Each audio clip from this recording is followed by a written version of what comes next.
A very good afternoon and a warm welcome to you all on behalf of CK Birla Hospitals CMRI to our another Facebook Live session. We all know that deafness is a major problem, and it not only cause in our social life but it also create mental problems. And research says that across the world, it is the commonest problem also. And to talk about that, we are going to have a discussion how to fight with these problems. And it's a great pleasure to have with me right now the eminent senior consultant ENT, Dr. NVK Mohan, with us. Thank you very much, Devanti. Good afternoon, friends. I'm Dr. N.V.K. Mohan. So, welcome, sir. Welcome to this session. Thank you. Sir, I would like to know from you that how the hair loss causes or harm to common people and especially amongst the children. You know, we interact with our environment through our senses. Yes. Vision and hearing are two of the important sensory organs that we use, apart from touch and smell and taste. So, of all the sensory deprivations, hmm, hearing loss is the commonest. In fact, it's much more common than blindness. সুতরাং শ্রবণ শক্তির সমস্যা और बधिरता जिसको कहते हैं ये अंधेपन से भी ज्यादा प्रचलित है. And what happens is it makes our world silent. I mean, as the hearing loss progresses, you're not able to communicate, you're not able to hear other people. Absolutely. And in adults, this can affect work, studies. Professionally, they are affected, and also in personal relationships, they might not be able to hear properly, and it actually, especially in children, it leads to a lot of aggression and a lot of frustration and aggression. It can, and in fact, hearing loss can, when a person with hearing impairment, when he's interacting socially, then they have to work much harder to understand. So they become much. I mean, they become tired much earlier than normal other friends and other individuals. So it has a profound impact on a individual's life. Uh, we all know that with age, our hearing acuity or ability to hear decreases with age. মানে বয়সের সঙ্গে বার্ধক্যজনিত শ্রবণ শক্তির সমস্যা যেটা বলি আমরা বা प्रेस्बाइकिसिस उम्र के लिहाज से जो सुनने की क्षमता हमारी कम होती जाती है, तो इससे बहुत बड़ा प्रभाव पड़ता है. अक्सर हमने देखा हुआ है कि बुजुर्ग गुमसुम हो जाते हैं, चुपचाप हो जाते हैं. कभी हम सोचते हैं कि शायद ये मतलब आध्यात्मिक इसमें लगे हुए हैं. In they're probably becoming a bit more, should I say, spiritual and something. But what we do not we fail to understand sometimes is that when they are affected with hearing loss, then they become progressively they become isolated, and they also have depression. And research has shown that prolonged hearing loss, especially in elderly, can lead to deterioration of the cognitive function, and they can also have develop dementia. So it is so important. So hearing loss, unfortunately, क्या होता है कि आज अगर मुझे कम दिखता है तो मैं तुरंत जाऊंगा डॉक्टर के पास या फिर ऑप्टोमेट्रिस्ट के पास जाऊंगा, आँख दिखाऊंगा, चश्मा लगा लूंगा, चश्मा पड़े ना वो. एंड आजकल तो चश्मा फैशन, पुलिस फ्रेम पड़ेছি टॉमी हिलफिगर, ओ बाबा. So it's become a fashion statement. True, I mean, diesel and all of this, but we all hide our deafness. So there's this taboo. What I tell my patients is, don't spoil the life for another person. You go out on the road today and you'll see 9 out of 10 people having something sticking in their ear. It could be headphones, it could be earpods, or it could be anything. No one cares. And honestly, we should not care what the other person is thinking, because if we answer irrelevant, they will they'll not stop from making a snide remark behind our back. So why should we sacrifice our life for what anyone else is thinking? Then, sir, what should we do? See, I mean, most important thing is actually recognizing uh, hearing loss and Yeah. accepting it. You know, Okay. for an adult or for a older child, when they are not hearing very well, they can talk, they can understand, and they can obviously seek medical attention. And I would encourage everyone to please not neglect hearing loss. For the younger child and for newborns, they are not able to speak, so they won't be able to communicate. So अक्सर देखा गया है, child whose school performance is deteriorating, suddenly the teacher complains that they are becoming inattentive in class, their grades are falling. It's always good to have their hearing checked. I mean, there are quite a few common causes in young children for hearing loss, which are very easily rectifiable. There could be middle ear causes, so those are very easily rectifiable, and just proper attention at the right time will save a lot of trouble. It is with the younger children and where there is nerve deafness, which um, the ear. There's an outer ear up to the eardrum, the middle ear, which is the part just behind the eardrum, up to the bone, and then there is the inner ear. The inner ear is where the sound is processed, Okay. and uh, sound is what is sound? Sound is basically mechanical energy. It is a Mm-hmm. compression and rarefaction of Mm-hmm. air, right? So when this mechanical energy strikes the eardrum, that is transmitted by the eardrum and three little bones called the ossicles to the inner ear, and there this mechanical energy is converted into an electrical energy, Okay. that by the inner ear, by the Okay. cochlea, and this energy, electrical energy, is then conducted by the nerve. It's carried by the nerve to the brain, and then we hear. Okay. Right. Okay. So when a child is born, as soon as the child is born, uh, it becomes important for us to identify the hearing if they have any hearing loss. So how do we do that? It's a very simple test nowadays. It's as simple as measuring the temperature with the infrared gun. Okay. We are, I mean, thanks to the pandemic that we have had, we have all become conversant with what an infrared thermometer is. So this device is very simple and it's absolutely painless. Just about 5 minutes, and newborn baby, before the mother leaves the hospital after her delivery, can have a test, and we can know that whether this child is having hearing loss. So it becomes very important for us adults and clinicians and parents and family to actually identify hearing loss in children, because the most important thing for a child is development of speech. Yes. And how do we develop speech? We We copy. hear, We copy. copy, Yes, we yes, copy and what we we try hear. to try Exactly. to say whatever we are hearing. We try to We say try to that. imitate Yeah. that. We try to We imitate that. So if the child does not hear, what will the child imitate? no nothing So actually. that is why the term comes deaf and mute, Okay. Okay. right? Okay. So I mean, at the same time, you are cutting off all communication. A child who is blind can still hear and speak, Yeah. but That that can. but a child who is deaf will never be able to speak unless it is rectified. And research has shown that if the child's hearing loss is detected early enough and treatment is started as early as say 6 months of Mm-hmm. age, Mm-hmm. these children, if everything else is fine, Mm-hmm. these children can hear normally like other children, and they can have a full life, and they can be totally independent and contribute to their maximum. There have been people who have first among the first implantees. They are lawyers, they are pilots, and they can follow any profession that they want. And so, how you make this happen? See, I mean, the most important thing is in this kind of a deprivation is to actually accept the problem. So Yes. once we overcome that hurdle, everything else is easy, because a simple hearing test will tell you whether this hearing loss is sensorineural, that is due to a problem in the inner ear, or whether it's in the middle ear. If it's in Okay. the middle ear, then it's definitely rectifiable by surgery, almost Okay. certainly, Okay. right? Okay. Even if not so, then there are other ways of doing it, and depending upon I mean, of the patients who have got sensorineural hearing loss, that is problems in the inner ear. So the treatment depends upon the degree of deafness, right?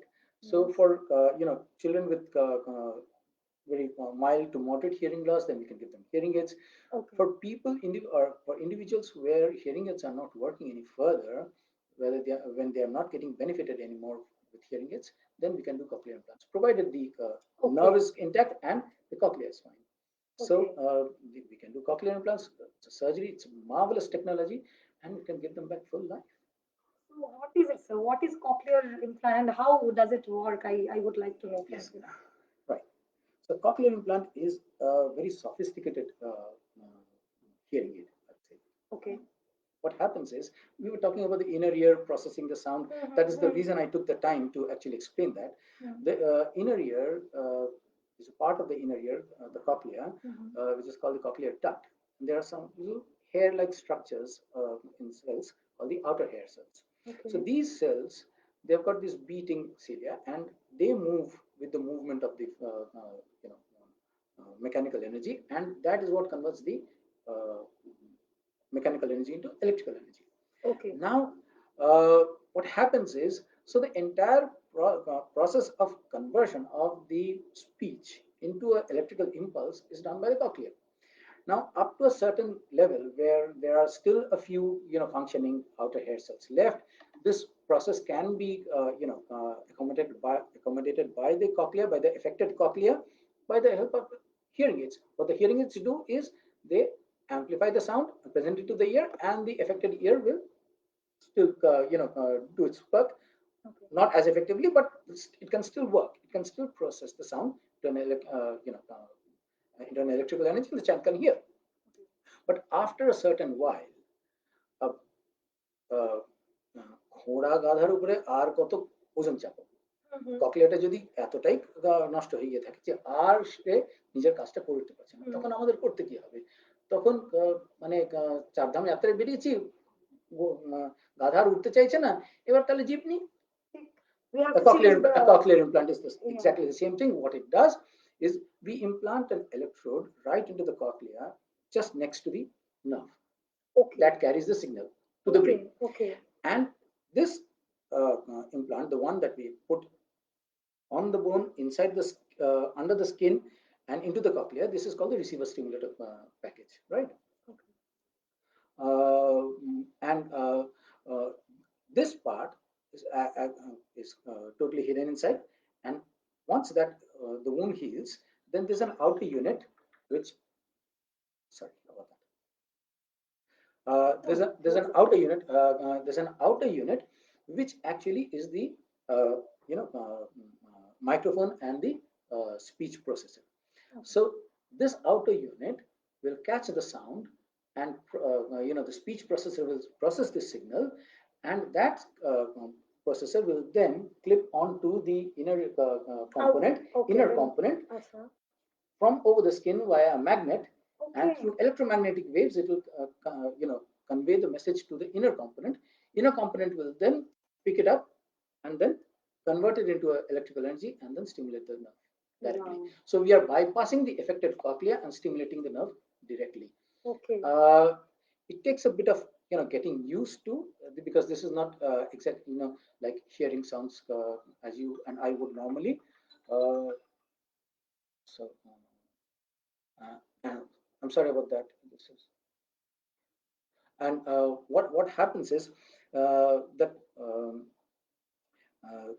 after the surgery, this implant has to be, should I say, programmed, and the child has to be taught to hear. Okay. So adults who have become deaf after they've acquired language, that we call that postlingual deafness. Okay. So postlingual deafness becomes a bit easier because they've already learned to hear and all of that. So they can, the process becomes a bit quicker, especially in adults. Adjustments are quicker. In younger children, this process takes a bit of time. So there has to be a very good teamwork between the surgeon, the auditory verbal therapists, the audiologist, as well as the parents. Parents, yes. Parents become very, very vital and important part of the team. They are the pillar of the team, actually, because it's a long battle. Simple thing, simple idea is, a child who is born today does not start speaking from today. No. The child starts to say single syllable words Yeah. or makes sounds of single monosyllables by the age of say 9 to 12 months, Okay. right? Yeah. And by the time they are able to speak small little sentences, it's nearly about 3 years. True. So from the day that the child's implant as a deaf child's implant has been switched on, the child will take at least about 2 to 3 years for them to start talking. Okay. So all this period becomes a very intensive, rigorous training period, and that is where unless the parents are motivated and they are bringing the children in, this program cannot be successful. And more importantly, uh, आप तो clinic में आधे घंटे 1 घंटे के लिए सिखाओगे, हाँ, बाकी टाइम तो माँ माँ है, बिल्कुल। মা है, পিতা है, বাবা মা রয়েছে বাড়িতে, তারা তারা যদি সেই কাজটাই বাড়িতে করে, আমরা যেটা করি অ্যাকচুয়ালি হচ্ছে আমরা মাদেরকেও ইনভলভ করি, বা কেয়ার গিভার্স, বাবা হুম, হতে পারে, ঠাকুরদা, হুম, ঠাকুমা, দাদু, দিদা, হুম, হুম। তাদেরকেও আমরা ইনভলভ করি in The the, family members হ্যাঁ can হ্যাঁ, interact and can. Interact, and যত বেশি কথা বলা যায়, হুম, ওদের যত রিচ এনভায়রনমেন্ট, যত সাউন্ড রিচ এনভায়রনমেন্ট আমরা রাখবো, তত তাড়াতাড়ি ওরা ডেভেলপ করতে পারে। okay. So understood, sir. You are talking about the kids, the children, but I would also like to know the practical. Is there any eligible category for this to getting this cochlear implantation? I think you are trying to ask who would benefit from a hearing aid, right? Yeah, yeah. Yes. See, I mean, anyone uh, who has a functioning cochlea, Mm-hmm. a formed cochlea and a cochlear nerve, okay, and who cannot be benefited any further from a hearing aid. Okay. They are all Okay. candidates for a cochlear implant. See, in children, once we do the otoacoustic emissions test, I mean, uh, in the West, it is actually a norm to do what we call universal hearing screening. Every child who is born has this hearing test done uh, to ascertain that at birth, to ascertain that their inner ear function is fine. Okay. So if you find any problem there, then we deal with the child a bit further. We take the investigation a bit further, and then try and investigate. We then see if the anatomy is fine, and if they can be benefited. So these children, if their hearing is pretty poor, then they will be given a cochlear implant. If you see that the child is developing speech and language more or less decent, and assessment says that they've got some degree of hearing loss but not complete, so then these children are followed up. These Okay. children are followed up, and we see if they're you know uh, uh, if the hearing loss is progressing. If it's Mhm. progressively worsening, then we'll have to intervene. Okay. In adults if, who've already developed speech and now they are suddenly not able to hear properly, Mhm. then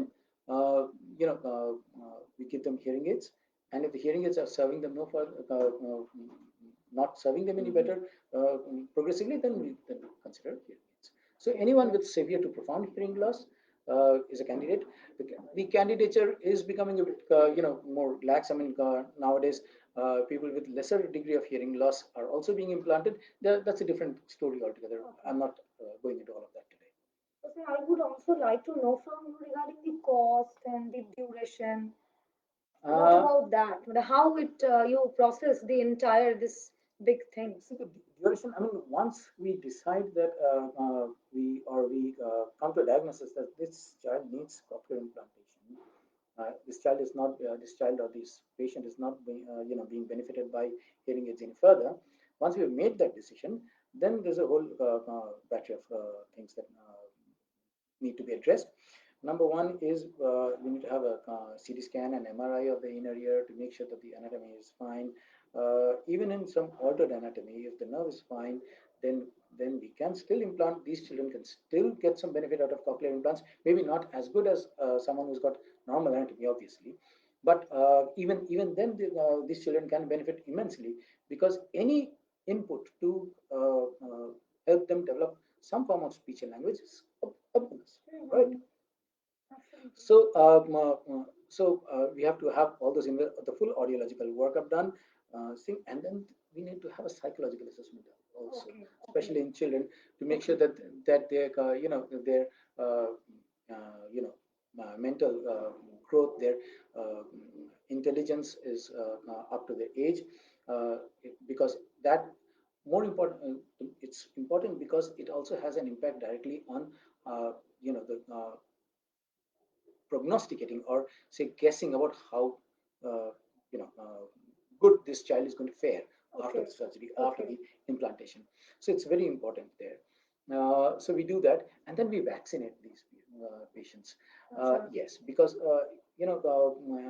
there are certain organisms which can cause infections in these patients. And it's a known complication of the surgery, but uh, since this was recognized, and these patients were routinely vaccinated for these organisms, this problem has been almost certainly resolved. We have not had a single case of infection, meningitis in these patients postoperatively, since because of the vaccination. So all of that is done, and the patient and the patient's family, we all sit down. We have a counseling session. We set the expectations. We understand what are they trying to expect. We try to talk to them because there's lots of doubts that they have, and it is very obvious because it's a major life-changing decision, and long commitment. Oh It's yes, it's not as if absolutely. it's not as if you're going to the movies, you buy a ticket, you No, watch the not show, really. you you go into the show, you don't like the movie, come out. It's not like that. So it's a long term commitment, and it's a serious commitment. And Okay. so that's why we have a long chat. We have a counseling session along with our audiologist and the therapist Sandhi and us, along with the parent family. And then after the surgery, what happens is 2 weeks after the surgery, once the wound has healed, Mhm. the implant is, the skin has healed, then we do what we call a switch on. A switch on is when we actually first connect the uh, outer unit to the implant, Okay. to the inner implant. Now, mind you, all the information that we convey generally through speech, speech is just not about some verbal, words being thrown at you.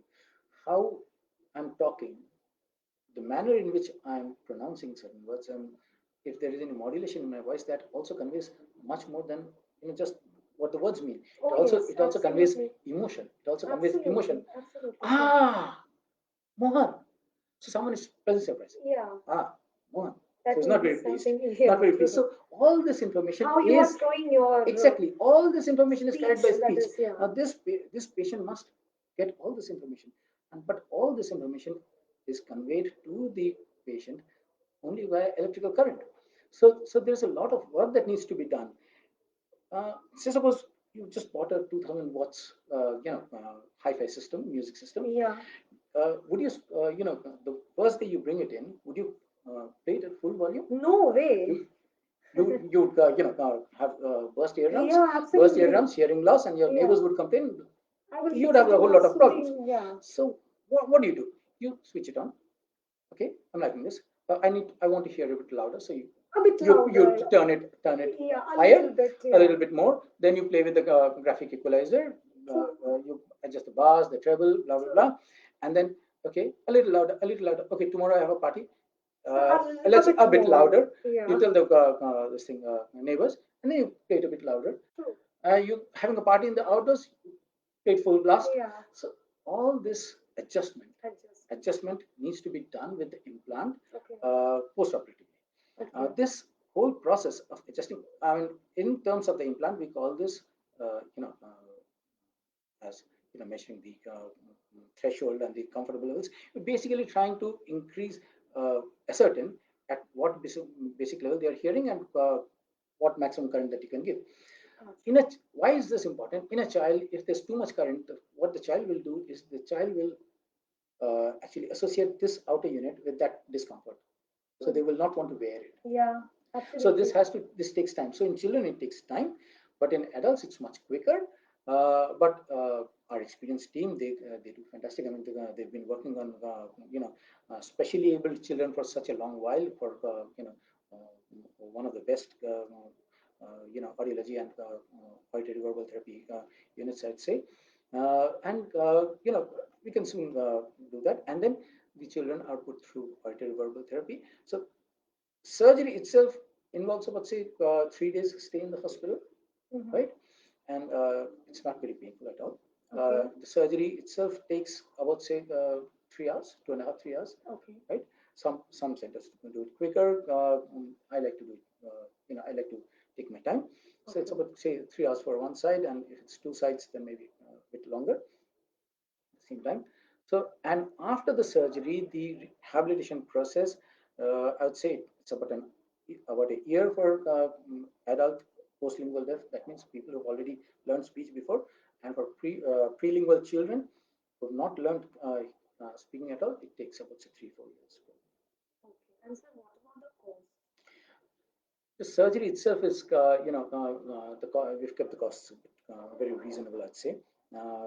In our hospital, it costs about, say, the surgical package is about 1.5 to 1.75 lakhs. The rest, most of it is to do with the implant. The Yeah. implants are expensive.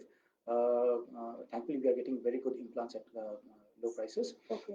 So the cheapest implants available in the market today are, say, around 5,37,000, Okay. and the most expensive ones are upwards of nearly about 15 lakhs each. So it's basically, you know, the newer ones, the more advanced models, they have got many more features like Bluetooth connectivity and seamless changing of the program depending on what setting you're coming from a windy setting. You're just walking into a auditorium to listen to a lecture. Suddenly, the machine will change the program itself. Wow. So, but in the lower implants, you have to change the process, the program. So it's those little added things, the bling, which obviously comes with some price. So, but even the lower ones work pretty good. And sir, So, how long it will remain walking? one of the first people to have received the multi-channel implant, Australian gentleman, I forget his name now. He's still using his first implant. Oh, The first person to have ever received a thing. That's what 40 50 years. The wow. company give a warranty of 10 years for the internal implant. The outer implant, I think there's a limited warranty because that's subject to breakage, etc. But although the warranty is for 10 years, they do work. They're very very rigorously tested instruments. I've been to one of the finest centers where they are made. They're all so much handwork involved and such finesse, such high expertise. So it's a very very strictly controlled Yes. So, what is your advice for those people who are suffering with this problem? yes, my advice to all my listeners Viewers, today, yeah. all my viewers and listeners today, is never ever live with your impairment. You don't have to.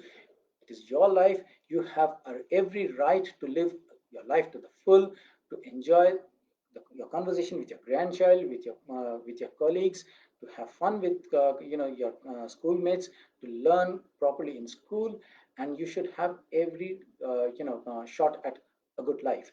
So do not fear that. There are many unfounded fears regarding this, and one of the most important things that really troubles me and hurts me is when people come and say कि बुजुर्गों ने बोला कि अरे उसकी बुआ की फूफी की बेटी की को भी ऐसा था, वो 3 साल में बोलने लग गई। 3 साल में वो बोलने लग गई, ये किसने कह दिया कि आपका बच्चा भी बोलेगा? ये किसने कह दिया? कल को ये ना हो কালকে এইটা যেন না হয় কি বাচ্চা বড় হয়ে বলল যে তুমি আমার সঠিক টাইমে চিকিৎসা করোনি, We should be তাই আমার responsible. exactly, you cannot let your worries mar the life of your child. So you have to take the right decision at the right time. Here I think there's a very important point that we missed in the discussion, Devarati. Yes, sir. The timing of the surgery. Timing. Timing of the surgery. What we need to know is that a child who is born has an inner ear. The Yes, bones are absolutely. growing. The bones are growing, Yeah. but the inner ear is formed to the full adult size. The inner Okay. ear, the cochlea is formed to the full adult size. The bone within which the cochlea is may still be growing, but the Okay. cochlea is formed to the adult size. Okay. So, So but by the month of at birth, at at birth. birth, at Okay. birth, they have a Okay. completely fully formed cochlea. Okay. What is not, what has not happened though is the central connections. The Like I was saying, when you hear speech, there is emotion attached to it. So there is a different part of the brain that deals with emotion. There is a different part of the brain which actually understands a question and then formulates the answer to that question that you've been asked. So all these connections from the center which deals with our center of the brain, which deals with our hearing, the auditory cortex. So all these central connections need to be formed, and they do not form. They are not formed at birth. Okay. Unless the child is made to hear, these connections will not form, and the brain retains the ability to form these connections only up to a certain age. Beyond a certain age, the brain will lose its ability to form these connections. So that is why time is of very utmost importance. So the ideal period by which a child who's born deaf needs to be implanted is by the age of, say, 4, 5, a little later also perhaps, but the best age is the earliest. In certain parts of the world, they are doing it even less than 1 year. The earliest child that we've operated on, the youngest child that we've operated on, was 1 year, 1 month. And believe me, if we can detect the hearing loss by the age of 6, and we start taking corrective measures, and we do the surgery by the age of, say, 1 to 2, these children will have a full life. There's nothing that stops them from having a full life. But when the moment we delay, we are delaying their development. Their development starts from that day. So let us not, should I say, consign our children to a life less worthy than they are actually, deserve, than they deserve. So it is important for us to recognize that there could be a problem. If there's a problem, there is also a solution. That is the most important thing. That is the important thing. So I think you all can understand what sir is saying, that no more delay. Please come to the nearest hospital right now and try to understand if you can give a better life to your kids, if you can come and consult with the right uh, place to resolve the entire problem. So, sir, thank you so much. Thanks Thank a you very lot. much, It's a Shiravati, great for pleasure bringing to up this. talk to you. You have really shared a valuable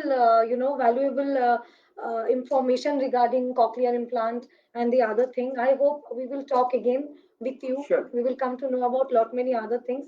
But today I have to say goodbye to you all. For any other information related to this cochlear implant, you can always contact us in our helpline number, which is 033 4090 4090. Till then, stay happy, be wealthy. Thank you. Bye bye. Thank you very much.